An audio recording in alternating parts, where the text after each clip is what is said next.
Lupit nito ah. Sana all, may angkas.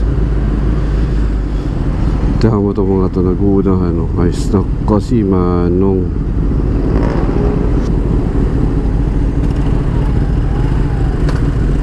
Tapos nag-clear ano siya, clutch case ano? Pero hindi pa to dry eh, wet pa rin. So hindi pa rin siya ganun kaingay, sobra. Kasi yung dry clutch, sobrang grabe yung ingay nun eh. Tapos, Akrapovico titanium exhaust. Tayo, mahina na 300,000 dito. Guys, pag kailangan nyo ng gulong, lalo na pag Michelin, kuha kayo dito. Marami si Alexis na gulong dito. Yun no? Yan, Power 5 oh. Yan yung mga... Kasi, lagi akong Pirelli, Super Corsa. Kaya Super Corsa. Eto, try natin yung Power 5. Pero the best talaga yung Power 5 so far. Siyempre, maganda rin ang Super Corsa para maiba naman tayo. Yan yung Super Corsa ko. Okay pa naman. Yung harap. Yung likod ko, medyo pudpud na. Pero itong backup ko to eh. Pero yung gilid, ubos na kasi yung gilid. Kakaroon na ng ano pre? Road 6, tapos yung Michelin Power GP. Power GP. Yun guys, punta lang kayo dito baka may gusto kayong paggawa. Yan, si Alexis ay nandito. Check nyo lang dyan. Kayang-kaya nilang gawa ng magic yan. Ito kaninong bike to.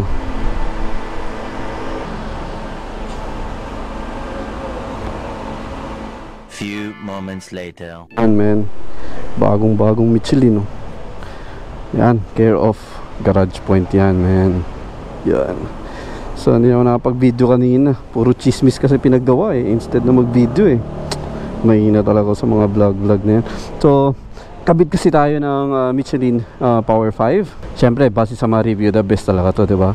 Pangtapat equivalent nito ay yung mga Rosso Corsa 4, Rosso Corsa 3. Tapos eto naman Michelin Power 5. Although may bago naman sila, Michelin Power 6. Pero mahirap pa siya hanapin ngayon eh.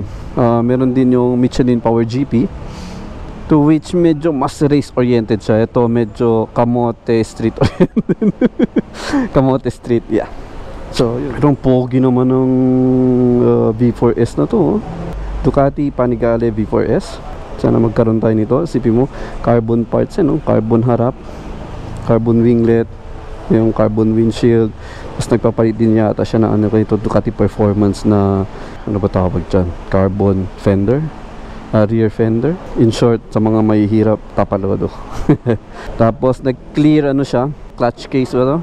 Pero hindi pa to dry eh, wet pa rin. So hindi pa rin siya ganun kaingay, sobra. Kasi yung dry clutch, sobrang grabe yung ingay nun eh. Tapos Akrapovico titanium exhaust. Tayo, mahina na 300,000 dito.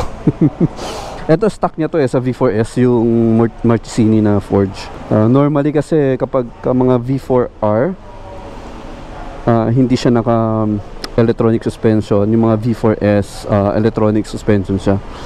So kaya sa race, yung mga race oriented na rider, mas gusto nila yung V4R kasi para sila talaga nagsiset. Rather than ito, medyo may adaption siya eh. So kapag most likely street oriented ka na rider, yung mga riders sa street, di ba? Ito yung maganda V4S kasi tingnan nyo to yung suspension nya sa likod. Yan, electronic suspension na to, electronic suspension sa harap.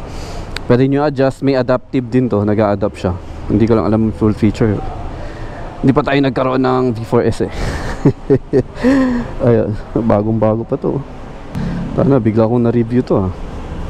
The best man. So, dito tayo Garage Point. Thank you, shoutout. Pag may kailangan kayo guys sa mga motor, message nyo lang si Alexis or punta kayo sa page nila, Garage Point Manila.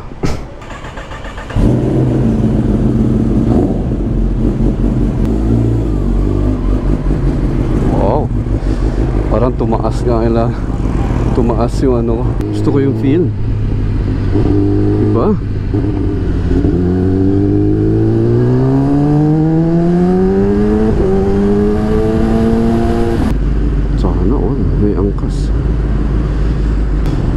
Tiyan mo ito mga ito, nag-uunahan no? Ayos na kasi manong.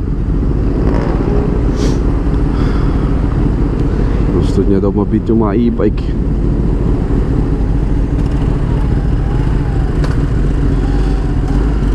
pa oh. Oh. Kung gaano kalupit yun. Ito, nalupit nito ah.